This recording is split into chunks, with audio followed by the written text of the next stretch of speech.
Hey everybody, welcome back to another video, and in today's video we're going to be kind of diving into the technical aspect of a sample library, and that is the Glory Days Big Band Horns from Orchestral Tools, a really cool library.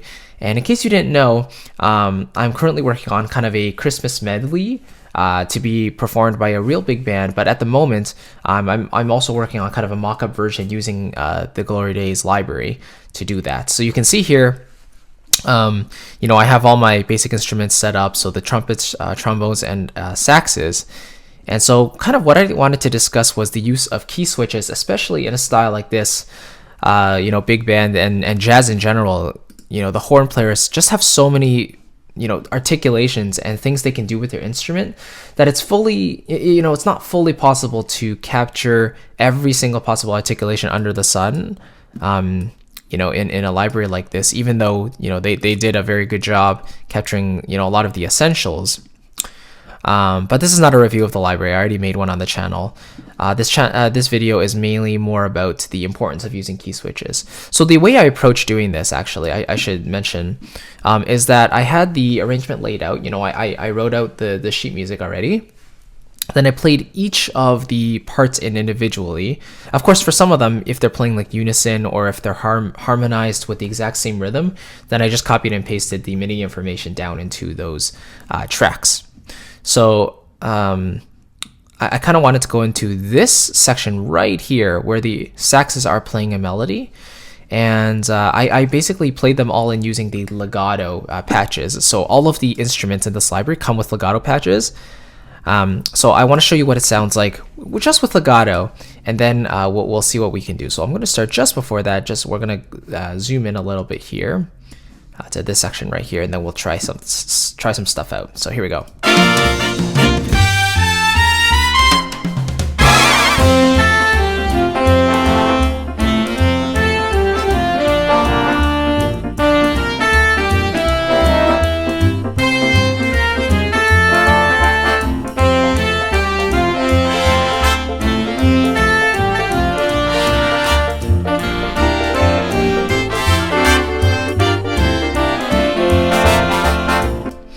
Cool. So just a quick note, nothing is mixed at the moment. Everything is currently a work in progress. So after I get all these articulations and stuff fleshed out and a little more polished, I'm going to be going in and adjusting the reverbs and all that. At the moment, it's all about the nitty-gritty of those articulations. And I've already spent like upwards of 20 hours on this mock-up already. This is definitely one of the longer or the more intense sessions I've had in Logic. So let me just go in here. So if we go up into this, into the library, let me just pull these up. So here you can see I have alto sax 1, alto sax 2, tenor sax 1, tenor sax 2, and bari sax. So let's go back to alto sax 1. So currently I'm on the sustain without vibrato, and it has legato applied. So it sounds like this.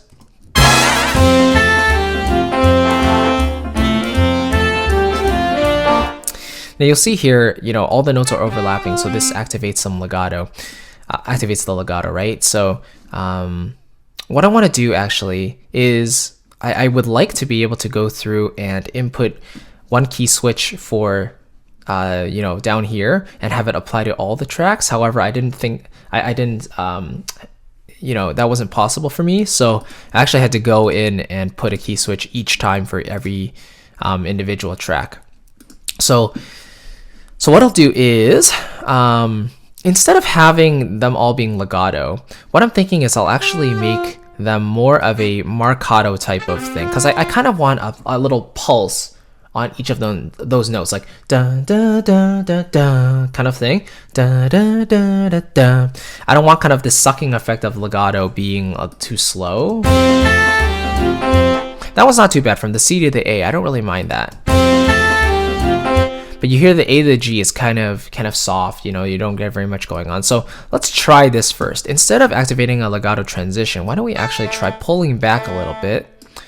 Here, I should quantize this. The sax is here.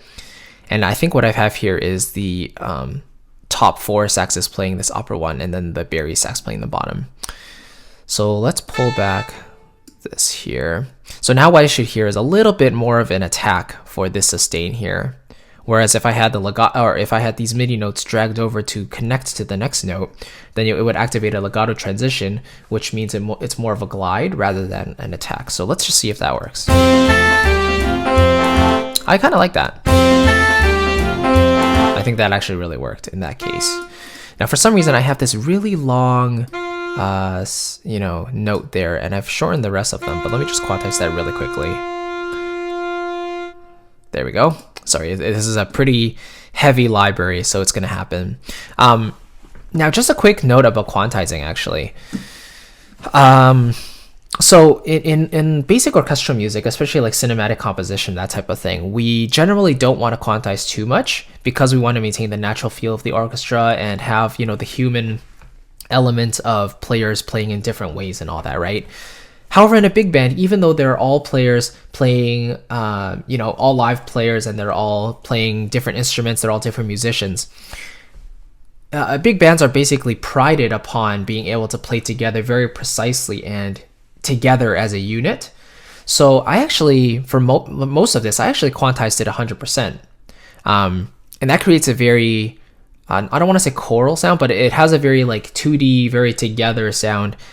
Or else it starts to sound messy, In a larger orchestra where you have so many more instruments, you can afford to have more of more randomization in the samples and things like that. But for big band, you only have 13 horns, and those are usually professional players that are playing. So speaking of which, I should quantize that, and then they'll sound much more together, like they're all playing the same thing at the same time. And especially in a unison passage like this, it's quite important. So let's see what that sounds like. I like that there. Sorry for the, and this also has some hanging notes here and there, which is not great, but what can you do? So here I have a key switch, right, for the legato. So what I'm going to do is I'm actually going to paste it over here because I want this note right here before the before the C.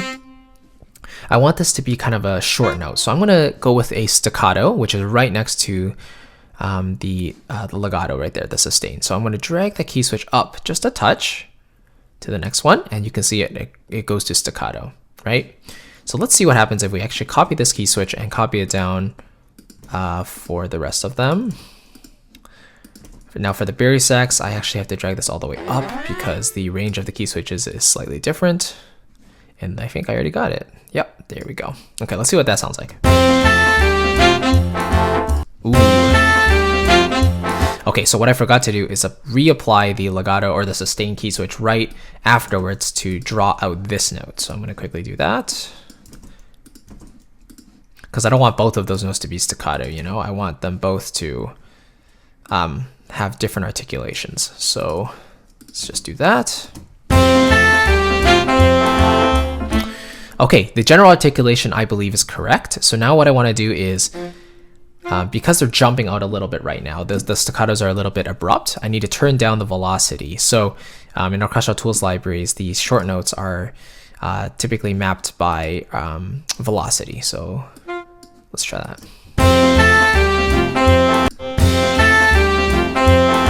So something, let me see which instrument it is.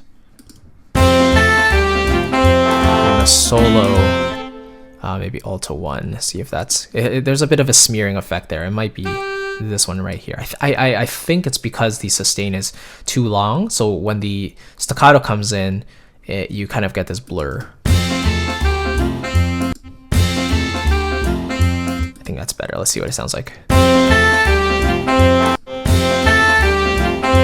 Okay, so there's a couple of these notes that are dragging out too long. I'm going to drag that before the note, that one before the note, and that one. So all of those instruments were actually smearing with the staccato. So now let's try. That's better. Oops. There we go. I already have my buffer settings and stuff turned up and all that, so not much you can do. Let me try turning up a little more. I feel like at the moment the staccato is a little bit weak, but if that's the best I can do, that's the best I can do. Not bad. It feels like one of them is coming in a little bit late, so which one would that be?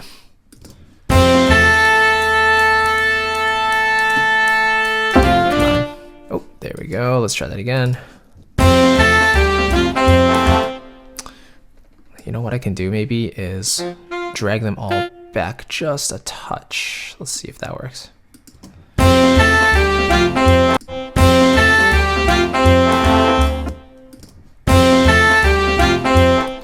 Okay, so yeah, it's jumping out a little too much. I gotta lower the velocity then. So sometimes you have no choice, you know? So let's just bring that down. There we go.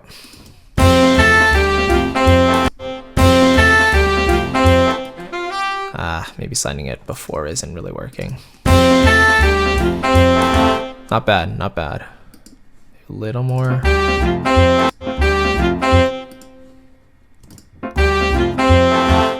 Okay, so I don't think... I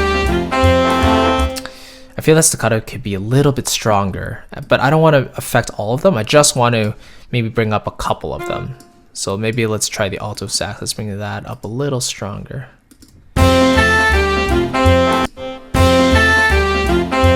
That's better.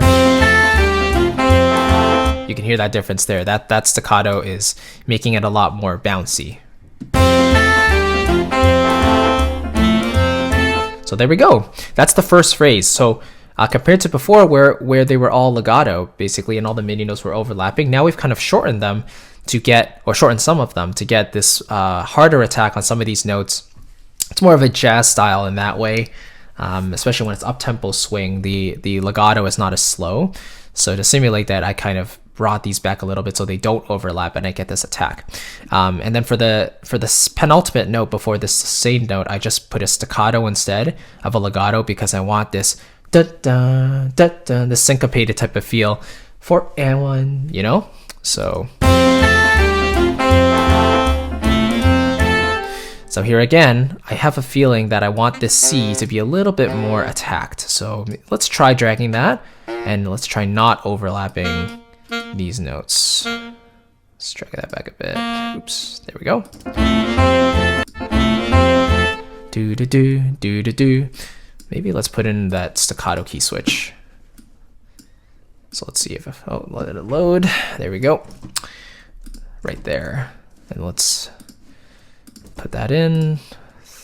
Tenor 1, tenor 2, and finally Barry sax. So we'll drag that up. I believe that was, oops, I should go back to the bottom here.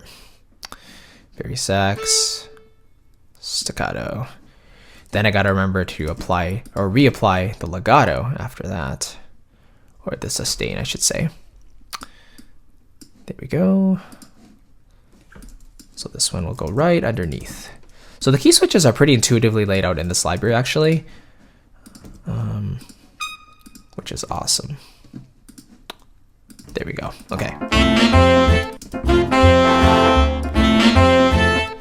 One of those notes is really jumping out, so let's turn them all down first, and then we can work backwards and see which ones we need to turn back up.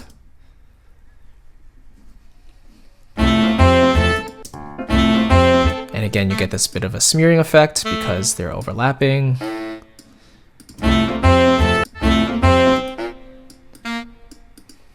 So okay, let's go through. Let's turn that up just a little bit. Let's try number 2. Oops, I think there we go. Turn that one up more. So that you can see this is kind of a tedious process, but it's really worth these little details.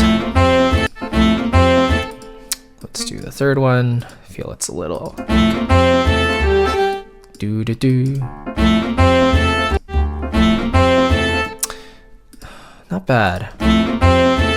Yeah, you know what? I feel like because I kind of quantized this right to the beat, it feels like it's a touch late. So what I'm going to actually do is drag all of them back a little bit.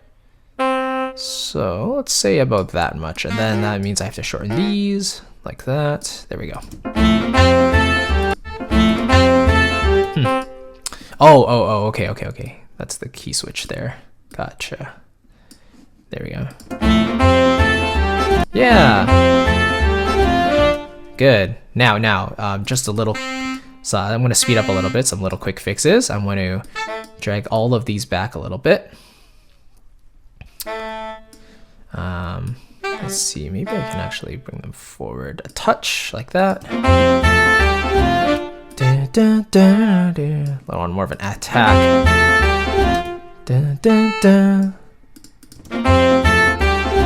Yeah, I want that G right there, that to be a little more.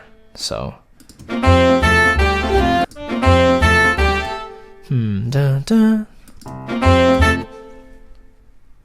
on. Load.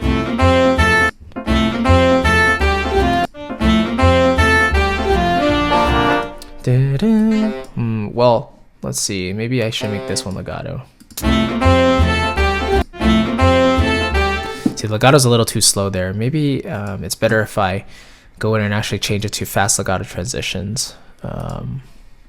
Haven't actually done that, but that's okay. I can figure that out later. But so far, basically, I've just been, shortening and lengthening notes whenever appropriate, just to make sure the articulation sounds somewhat realistic. So, anyway, yeah, I think it's better if it's just a little less there.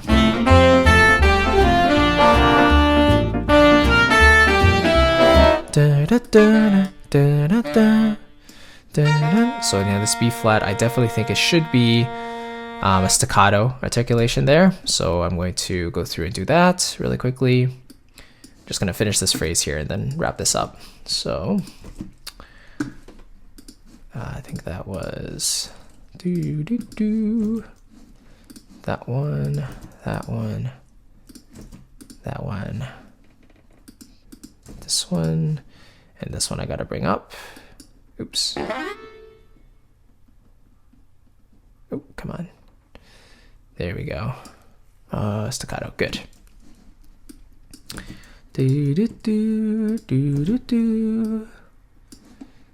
now I'm reapplying the legato or the sustain right after the staccato because I need that to be longer notes right after that. So this is why key switches are so important, especially in libraries like these where there's so many variations on different so many options, and the playing style is just filled with these variances.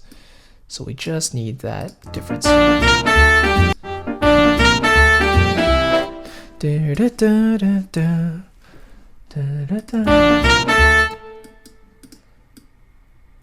Oh, that's the key switch. Okay, that's fine.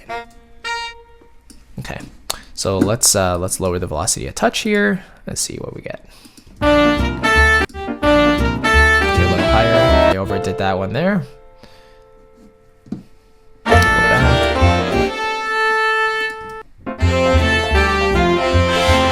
That's a little too far. There we go. Here we are.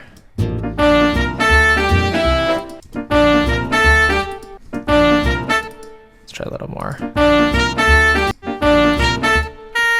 So one of those is really jumping out. Then you kind of have to experiment. So is it this one? So this one's fine. Gotta turn down alto 2 next. Find the offender. There it is.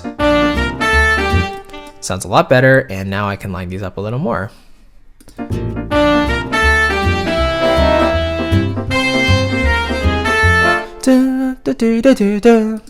That one can use a little bit of adjustment as well. I at least want to make this here. Let me actually do it to all of them so it's a little quicker. So there we go. So I'm going to highlight all of these, bring them back. And then this one, because the attack is more immediate than in other libraries, I can actually drag it right to the grid. And this one I can also do that. That one sounded a little bit late, so maybe it is better.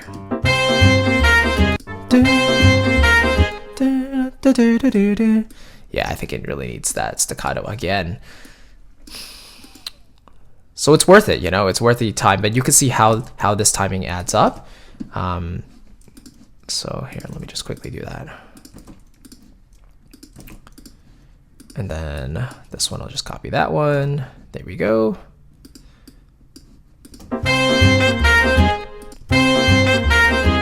Ooh, so those staccatos are coming in really early. That's because now I have to nudge these back here to get that swing feel. Let's see how that sounds.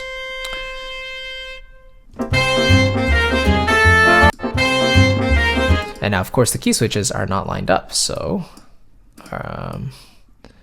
there we go. After the note. After the note. Oops. Hey, why do I have so many? What is going? Oh, I think it's because I did that. Okay. Sorry.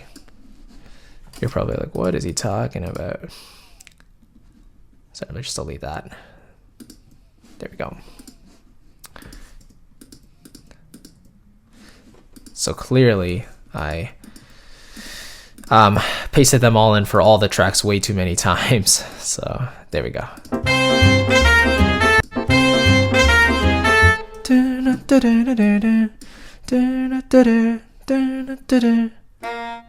Drag that back.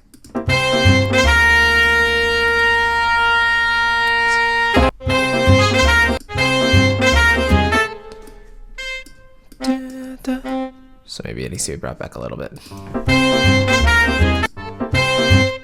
Drag them down. Drag the velocities. Oops.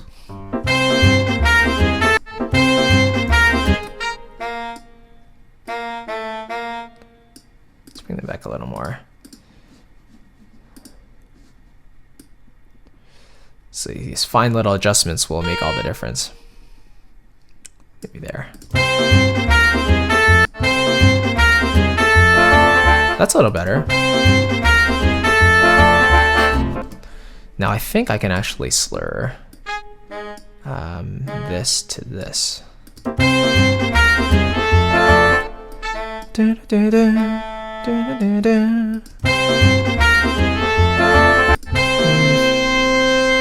Maybe not. Yeah, I think that A does need the attack, so I'm gonna pull that back. Redo, undo. Nice. Now instead of having that regular sustain there, why don't we go with a romantic vibrato there? So there it is. And where's my sustain with, oh, there it is. Sustain with vibrato there. Okay, sorry. Yeah, vibrato I meant. So let's go back to alto sax 1. Find that key switch.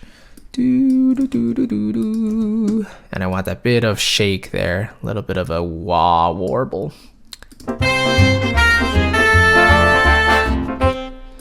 Maybe it's better if they all kind of have it. Let's see how that sounds.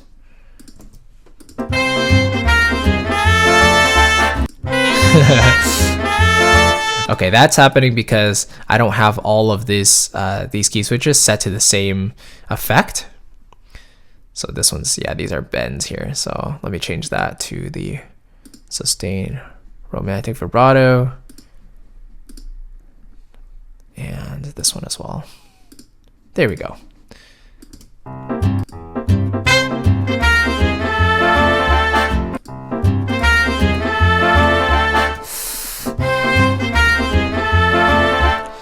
Sounds a little bit weird.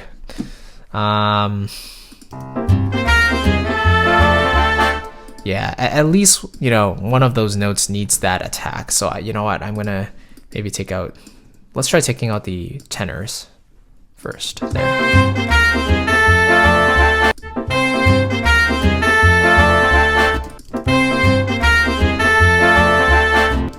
Not bad.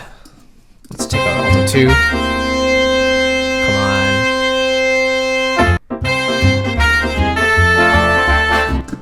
All right, and one last thing. I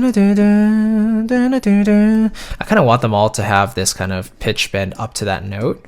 It's almost like a, what is it, a scoop they call it, but I'm not super fond of the scoop that comes with the library. Kind of sounds like this. I just want it to come from underneath the note, that's all. I don't want it to have this kind of run up sound. So let's kind of go through that and do that. So pitch bend up here. Let's make sure, okay. This is fine. So let's see if I can do a really nice like little slide thing. Ooh, okay.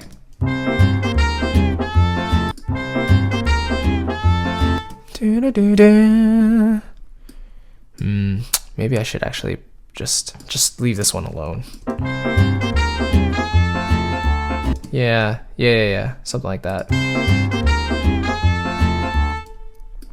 This has to start right on the note. There we go. And let's drag it down. So right there. Nice. Maybe I'll extend it a touch.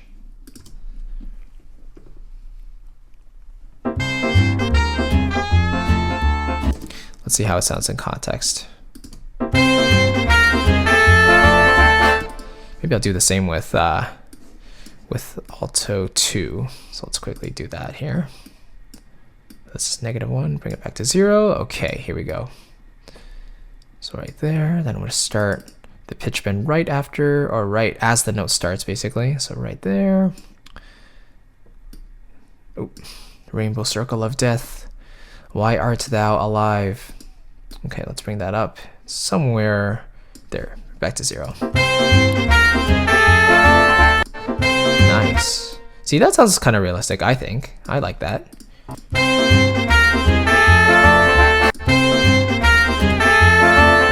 I just think the second one has to be a little faster to match the first. Yeah, that's kind of nice. Oops. Sorry, let's hear that one more time.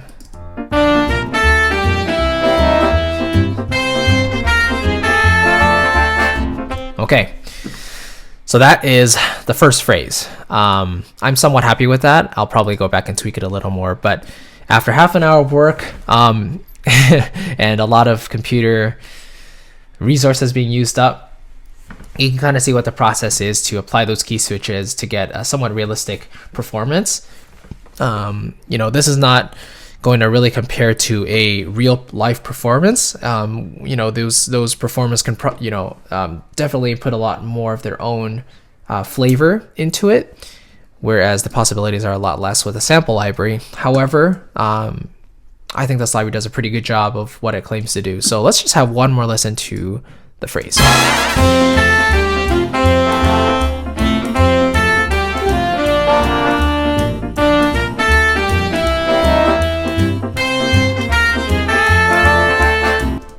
Not bad. I'm just thinking this one can be brought a bit earlier. And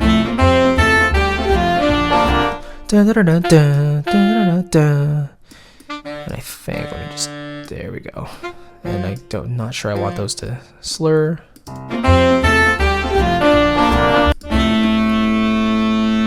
Don't do that to me. Come on. Do you guys think it's better if it's more of a staccato or longer? I'm gonna go with a bit longer for now, at least. Let's see what that sounds like.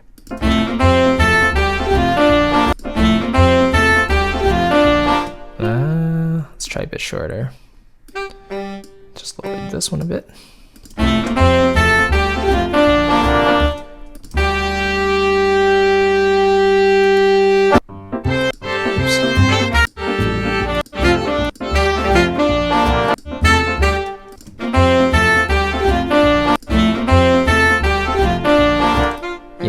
Kind of like a shorter, actually. I'll make it a little shorter.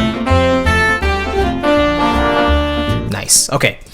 So I won't tweak anymore for now, but that's the idea. Key switching is so important. Of course, you could go through and pull up individual articulation patches to do all this little tweaking and stuff. But honestly, going to multi-patches saves your computer resources, I think, because you have all of these articulations in one patch, and you don't have to load up so many.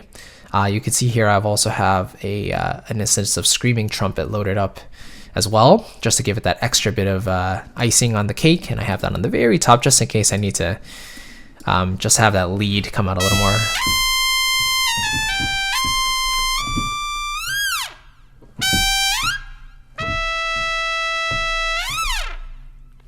So a really, really fun library there.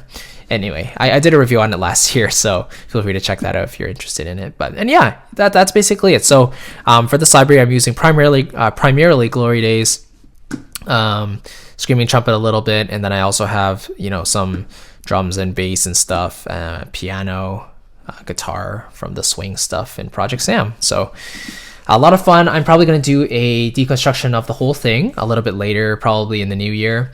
And I'm also going to have, like I mentioned, this piece is going to be performed by actually the the band, the jazz band in my high school when I went to, when I was in school, under the direction of the music teacher I'm friends with. So she's a super talented lady, and she really improved us really tremendously.